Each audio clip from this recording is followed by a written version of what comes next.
मंडळी, नुकताच सांस्कृतिक कला दर्पण 2025 हा पुरस्कार सोहळा पार पडला आहे। या सोहळ्यात स्टार प्रवाहाच्या लोकप्रिय मालिकेनं बाजी मारत सर्वोत्कृष्ट मालिकेचा पुरस्कार जिंकला आहे। यंदा मार्च महिन्यात स्टार प्रवाहाचा पुरस्कार सोहळा पार पडला होता। यावेळी ठरलं तर मग मालिका महाराष्ट्राची महामालिका ठरली होती। याशिवाय या मालिकेला गेल्या 2.5 वर्षात सर्वाधिक टीआरपी मिळत असल्याचं पाहायला मिळालं आहे। मात्र सांस्कृतिक कला दर्पण पुरस्कार सोहळ्यात सायलीच्या ठरलं तर मग मालिकेने नव्हे तर जानकीच्या घरोघरी मातीच्या चुली या मालिकेनं बाजी मारली आहे।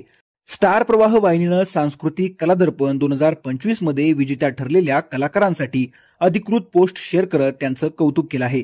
घरोघरी मातीच्या चुलीनं सांस्कृतिक कला दर्पण 2025 मध्ये सर्वोत्कृष्ट मालिकेचा पुरस्कार जिंकला, तर सर्वोत्कृष्ट दिग्दर्शक घरोघरी मातीच्या चुली मालिकेचे राहुल लिंगायत ठरले आहेत। यंदा सांस्कृतिक कला दर्पणची सर्वोत्कृष्ट अभिनेत्री जानकीची भूमिका साकारणारी रेश्मा शिंदे ठरली आहे, तर सर्वोत्कृष्ट सहाय्यक अभिनेत्रीचा पुरस्कार कल्पना सुभेदारांची भूमिका साकारणाऱ्या प्राजक्ता दिघे यांना देण्यात आला आहे। दरम्यान सध्या संपूर्ण कलाविश्वातून विजेत्या कलाकारांचं कौतुक करण्यात येत आहे।